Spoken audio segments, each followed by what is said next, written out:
ጤና ይስጥልን ተመልካቾች ከትግራይ ቴሌቪዥን የሚተላለፍ የአማርኛ ቋንቋ ዜናችን አሁን ጀምሯል። አብራችሁን ቆዩ።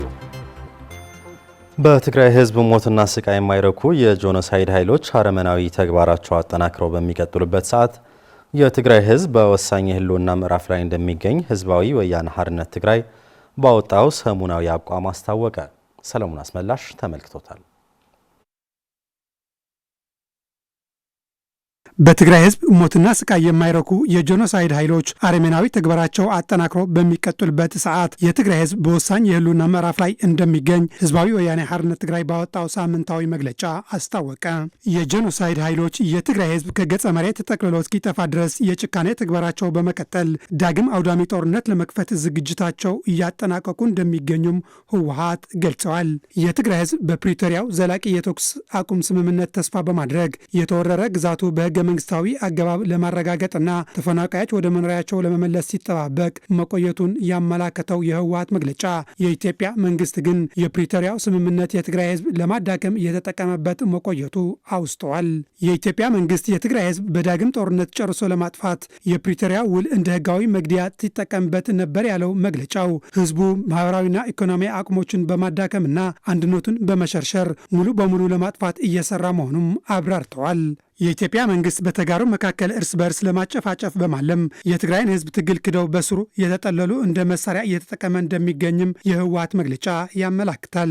የኢትዮጵያ መንግስት ተላላኪ የሆኑ ጥቂቶች በትግራይ ህዝብ ላይ የተጣለው ሙሉ ክልከላ ከማጓዝ ይልቅ የተለያዩ መደናገሪያ አጀንዳዎች በመፈብረክ የጄኖሳይድ ኃይሎች መሳሪያ ሆነው እንደሚገኙ ያወሳው መግለጫው የትግራይ መንግስት ሰራተኞች ደመወዝ እንደተለቀቀ በማስመሰል በኢትዮጵያ መንግስት ላይ መተላለፍ የሚገባቸው ዲፕሎማሲያዊ ጫናዎች እየተከላከሉ እንደሚገኙም አብራርተዋል። የፕሪቶሪያ ውል በመጣስ የኢትዮጵያ መንግስት ወደ ትግራይ መምጣት የነበረበት ነዳጅ፣ ሸቀጥ፣ ባጀትና የመንግስት ሰራተኞች ደመወዝ ዘግቶ በማዳከም ሌላ ዙር ጦርነት እየተዘጋጀ መሆኑ ያመላከተው የህወሓት ሳምንታዊ መግለጫ የትግራይ ህዝብ ተገዶ ህልውናውን ለማስቀጠል አላስፈላጊ መፍትሄ እንዲያማትር የሚገፋፋ በመሆኑ የፕሪቶሪያ ውል ሳይሸራረፍ መፈጸም እንዳለበት ህወሓት ባወጣው ሳምንታዊ መግለጫ አሳስቧል። በኢትዮጵያ መንግስት እየተደረገ ያለው የበጀት መድኃኒትና ነዳጅ ክልከላ በአፋጣኝ መፍታት ይገባል ሲሉ በትግራይ ደቡባዊ ምስራቃዊ ዞን የሰሓርቲ ወረዳ ነዋሪዎች ገለጹ። የትግራይ ህዝብ የሰላምን ዋጋ ጠንቅቆ የሚያውቅ ሰላም ፈላጊ ነው ያሉት ነዋሪዎቹ፣ ስለሆነም የፕሪቶሪያው ስምምነት በሙሉነት እንዲተገበር ጠይቀዋል። ፍሬህይወት ወልደመድህን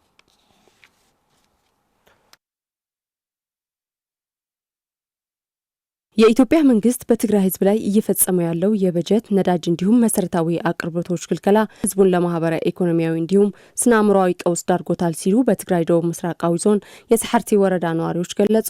ነዋሪዎቹ አያይዘውም የመምህራን ደሞዝ አለመክፈል ብቁ ዜጋን ማፍራት እንደማይቻል በተለይም በዘንድሮ የሀገራዊ ፈተና ተፈታኞች ላይ ከፍተኛ አደጋን የደቀነ ተግባር ነው ሲሉም ተናግረዋል። ብቁ ዜጋ ክንሃንጽ ተኮይና ዞም ተማሃሮ ዚኦም ክመሃሩ ተኮይኖም ብቁ ዜጋ ለማፍራት እነዚህ ተማሪዎች ትምህርታቸውን እንዲማሩ መምህራን ደሞዝ ሊያገኙ ይገባል። አሁን ላይ በትግራይ እየሆነ ያለው ግን ይህ አይደለም። ደሞዝ ባለመከፈሉ ተማሪዎች አደጋ ላይ ነው የሚገኙት። በተለይም በዚህ ሰዓት ተፈታኝ የሆኑ ተማሪዎች ምን ሊሆኑ ነው? ይህ በትምህርት ላይ ብቻ አይደለም፣ በሕክምና እንዲሁም መላው መንግስት ሰራተኛ ላይ አደጋን የሚፈጥርና በነበረው ቁስል ላይ ጨው እንደ መነስነስ ነው የሚቆጠረው። ባጀት ምዕፃው፣ ሕክምና ምዕፃው በጀት ባለመላኩ ሕክምና ትምህርት ቤቶች ስራዎቻቸውን እያቆሙ ነው። ምክንያቱ ደግሞ ደሞዝ ካልተከፈሉ መስራት አይችሉም። ምክንያቱም ሳይበሉ እንዴት ያስተምራሉ? ይህ ተገቢ አይደለም። ለክልተ ወርሕ ሙሉ ደሞዝ አጽኻ የሁለት ወር ደሞዝ አለመክፈል ማለት ትልቅ ግፍ ነው። ስለዚህ የዓለም ማህበረሰብ ሊያውቀው ይገባል። ይብቃ መባልም አለበት። ባንክ ተዓጽዩ፣ ትምህርት ተዓጽዩ፣ ባንኮች አገልግሎት እየሰጡ አይደለም። ትምህርት ቤቶችም እየተዘጉ ነው። የንግድ እንቅስቃሴም በተመሳሳይ ተቀዛቅዞ ነው ያለው። በዚህ ህዝቡ በከፍተኛ ስቃይ ላይ ነው የሚገኘው። በፕሪቶሪያው የሰላም ስምምነት መሰረት በሙሉነት ተግባራዊ በማድረግ የትግራይ ግዛታዊ አንድነት በማረጋገጥ 6 ዓመታትም በአስከፊ የስቃይ ህይወት የሚገኙ ተፈናቃዮች ወደ ቀያቸው መመለስ ይገባል ሲሉም ነዋሪዎቹ ተናግረዋል። እዘን ናይ ውዕል ፕሪቶሪያ እንድሕለየ ማለት የፕሪቶሪያው የሰላም ስምምነት በሙሉነት መተግበር ካልቻለ የትግራይ ህዝብ አደጋ ላይ ነው የሚወድቀው። እየተሰራ ያለው ሴራም ይህ ነው። ህዝቡ እንዲራብ፣ እንዲፈናቀል፣ አገርን ጥሎ እንዲሰደድ ነው እየተደረገ ያለው። አርሶ አደሩ ተረጋግቶ ማረስ ካልቻለ፣ መሰረታዊ አገልግሎቶች ካልተሟሉ ምን ኑሮ ሆነ? ተማዘለ ህዝብና ለዓዱ ክምለስ ተፈናቃዮች በብርድ በበሽታ እንዲሁም በስቃይ ላይ ነው የሚገኙት። ስለዚህ ወደ ቀያቸው እንዲመለሱ ያሉትን አለመግባባት በሰላማዊ መንገድ በመፍታት ወደ ቀድሞ ህይወታቸው እንዲመለሱ ማድረግ ይገባል። ተፈናቀልትናውን ለ6 ዓመት ገረም ነው። ተፈናቃዮች ወደ 6ኛ ዓመት ይዘዋል። ስለዚህ የትግራይ ጊዜያዊ አስተዳደር፣ የኢትዮጵያ መንግስት እንዲሁም አደራዳሪ አካላትና የዓለም ማህበረሰብ በትኩረት ሊሰሩበት ይገባል። የትግራይ ህዝብ የሰላምን ዋጋ ጠንቅቆ የሚያውቅና ሰላም ፈላጊ ህዝብ ነው ያሉት ነዋሪዎቹ አሁን ላይ በኢትዮጵያ መንግስት እየተደረገ ያለው የመሰረታዊ አቅርቦት ክልከላ በአፋጣኝ መፍታት ይገባል ሲሉም ጥሪ አቅርበዋል። ንሕና ድማ ደለይቲ ኩናት ይኾንናይ ንሕና ሰላም ኢና እንደሊ። የትግራይ ህዝብ ጦርነት ፈላጊ አይደለም፣ ሰላምን አጥብቆ የሚሻ ነው። ጦርነትም ተገዶ የሚገባ እንጂ ጠንሳሽም አይደለም።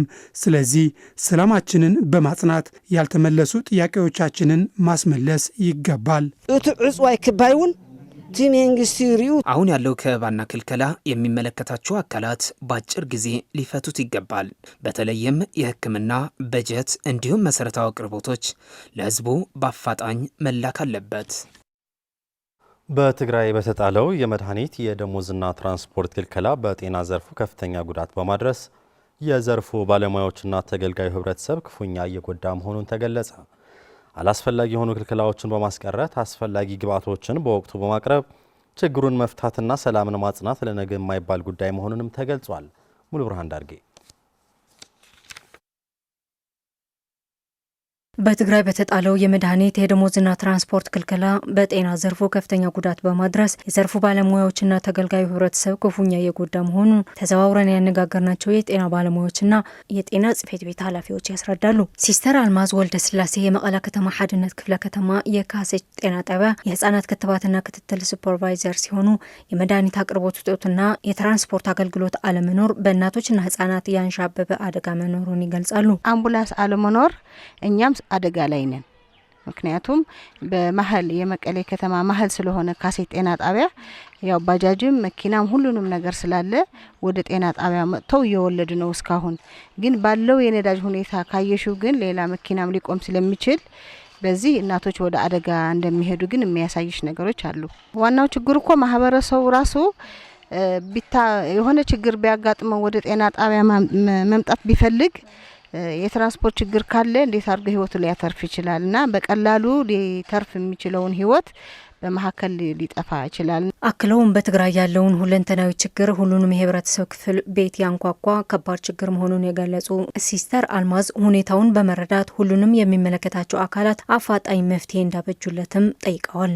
ወቅቱ በጣም ጥሩ አይደለም፣ ደስ የማይል ሁኔታ ነው ያለውና በተለይ ደግሞ መንግስት ሰራተኛ ላይ እኔ መንግስት ሰራተኛ ስለሆንኩ መንግስት ሰራተኛ በከፈ ችግር ነው ያለው። እንደና ሌና ባለሙያዎች የቤት ክራይ መክፈል አጥቷቸው በጣም የተቸገሩበት ሁኔታ ልጆቻቸው ማስተማሪያ ያጡ ባለሙያ ስላሉ እኔ እንደ መንግስት ሰራተኛ ሆኜ ችግሩ ተካፋይ እንደመሆኔ ነው መግለጽ የምፈልገውና ወቅቱ ባለው የሚመለከተውን አካል መንግስት የሚሆን ሌላም አይቶ ይሄ ሁኔታ በአጭር ጊዜ ቢፈታ የሚል ሀሳብ አለኝ። የሐወልቲ ክፍለ ከተማ ጤና ጽሕፈት ቤት ኃላፊ አቶ ጣዕመ አድሃኖምና የሓድነት ክፍለ ከተማ ጤና ጽሕፈት ቤት ኃላፊት ሲስተር በላይነሽ ታረቀ በጤና ዘርፉ ያለውን ክልከላ በህብረተሰቡ በተለይም ተላላፊ ያልሆኑ በሽታዎች ታካሚ በሆኑ ታማሚዎች ላይ ትልቅ ችግር እያስከተለ መሆኑን ገልጸዋል። መድኃኒት ወደ 2014 እየተመለስን ያለ ነው። በዛን ጊዜ ኦልሬዲ ጦርነት ነው። አሁን ግን ከዛ የባሰ እየሆነ እየሄደ ነው። ቁመን እየሄድን ነው እንጂ ውስጣችን ባዶ ነው። በተለይ እነዚህ በነጻ በፕሮግራም ይባላሉ። የኤችአይቪ ይቆራረጣል፣ የቲቪ ይቆራረጣል፣ ክትባት ይቆራረጣል፣ የወባ ወይም የማላሪያ የምንላቸው ይቆራረጣል። ስለዚህ ሙሉ መድኃኒት የለም። ሙሉ መድኃኒት ለማግኘት ደግሞ ከተሯሩጦ እንዳታመጣ ነዳጅ የለም። ስለዚህ እንደዛ ከሄደ በጣም አደጋ ነው። አሁን ወዴት ነው የምንሄደው? እንዴት ነው የምናደርገው? የሚል ሰው ብዙ ነገር ነው ያለው ማለት ነው። አሁን የህድር ቤስታ ታይባል፣ የሽኮር ቤስታ፣ የሃይፐርቴንሽን ሌላ ነገር መድኃኒት አለው፣ የሞወስር መድኃኒት አለው። ቢኢዋን አልተገኘም፣ ክፍተት አለ። በመሆኑም በጤና ዘርፉ ያለውን የመንግስት ሰራተኛና በሌሎች የመንግስት ስራዎች የሚያገለግሉ የመንግስት ሰራተኞች በሙያቸው ለማገልገል አላስፈላጊ የሆኑ ክልከላዎችን በማስቀረት አስፈላጊ ግብአቶችን በወቅቱ በማቅረብ ችግሩን መፍታትና ሰላምን ማጽናት ለነገ የማይባል አንገብጋቢ ጉዳይ መሆኑንም ገልጸዋል። ማህበረሰብ እንደ ማህበረሰብ የመንግስት ሰራተኛ ካልሰራ፣ ሐኪሙም ካላከመ፣ አስተማሪውን ካላስተማረ ሌላውም ለማህበረሰቡ ግልጋሎት አልሰጠም ማለት በሁለቱም የሚፈጠረው ግጭት መንግስትን ማጥላላት ህዝብና መንግስት ተጣልቶ ወይ ተጫቃጭቆ ሌላ ነገር ለመፍጠር ነው እየተሰራ ያለው። ስለዚህ ይሄን መሆን የለበትም፣ መወገዝም አለበት። ቶሎ ለመድረስ ለህብረተሰብ መድኃኒት ቢኢዋን መድረስ አለበት። ከፖለቲካ መታዝም መኖር የለበትም። ስለዚህ ሁሉ ነገር ወደ ሰላም እየዘመርን በሰላም አኳያ ደግሞ ቢኢዋን እንደ ድሮ ቢኢዋን መረዳዳትን በወቅቱ መውጣት አለበት የሚል ሀሳብ ነው ያለን ማለት ነው። አሁን እኮ ለትንሽ ደቂቃ ለመሄድ 50 ብር ነው የምትከፊው ትራንስፖርት። እንግዲህ 50 ብር የማገኝ ህብረተሰብ አለ። ከውጭ ሌሊቱን የኩዌት ሰንደቅ ዓላማ የሚያውለበልብ አልሳልሚ የተባለ ነዳጅ ጫኝ መርከብ ምንነቱ ባልታወቀ ተተኳሽ በዩናይትድ አረብ ኤምሬትስ የባህር ዳርቻ ዱባይ ላይ በቆመበት ጥቃት እንደደረሰበት ተገለጸ። በሌላ ዜና ደግሞ የአሜሪካው ፕሬዝዳንት ዶናልድ ትራምፕ የሆርሙዝ ወሽመጥ በሰፊው ለእንቅስቃሴ ዝግ ሆኖ ቢሆንም ጦርነቱን ለማቆም ፈቃደኛ መሆናቸውን ተዘግቧል። ለቢቢሲ ዘገባ ታሪክ ፍስሐ። ሌሊቱን የኩዌት ሰንደቅ ዓላማ የሚያውለበልብ አልሳልሚ የተባለ ነዳጅ ጫኝ መርከብ ምንነቱ ባልታወቀ ተተኳሽ በዩናይትድ አረብ ኤምሬትስ የባህር ዳርቻ ዱባይ ላይ በቆመበት ጥቃት እንደደረሰበት ቫንጋርድ የተሰኘው የባህር ትራንስፖርት ደህንነት ኩባንያ አስታውቋል። ኩባንያው ጥቃቱን ተከትሎ በመርከቧ ላይ መጠነኛ ጉዳት መድረሱንና እሳት ተቀስቅሶ እንደነበር ጠቅሶ በቁጥጥር ስር መዋሉን ገልጿል። የመርከቧ 24 ሰራተኞችም ምንም አይነት ጉዳት እንዳላጋጠማቸው እንዲሁም ጥቃቱን ተከትሎ የፈሰሰ ነዳጅ መኖሩን ይፋ አድርጓል። የዱባይ ባለስልጣናት ስለ ጥቃቱ መፈጸም አረጋግጠው ስለ መርከቧ ዝርዝር መረጃ ከመስጠት ተቆጥበዋል። የኩዌት ነዳጅ ኮርፖሬሽን ግን ጥቃቱን የኢራናውያን ጨካኝ የአየር ጥቃት ሲል ገልጸውታል። የኢራን መገናኛ ብዙሃን ስለ ጥቃቱ ቢዘግቡም ማን እንደፈጸመው ግን አልገለጹም።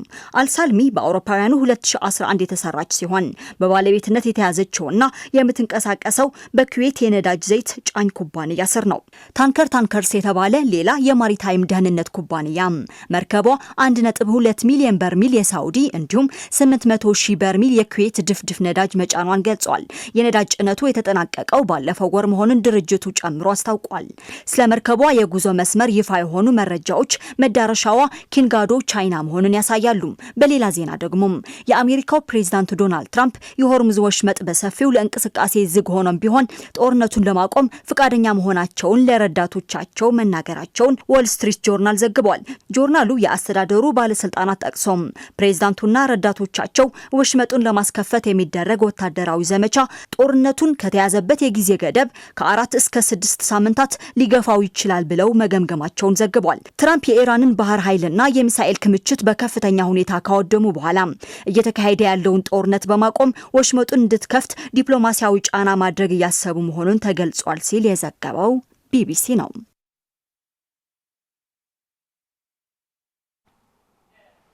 ተመልካቾች ዜናዎቻችን አብቅተዋል። ስለተከታተላችሁ እናመሰግናለን። ሰላም።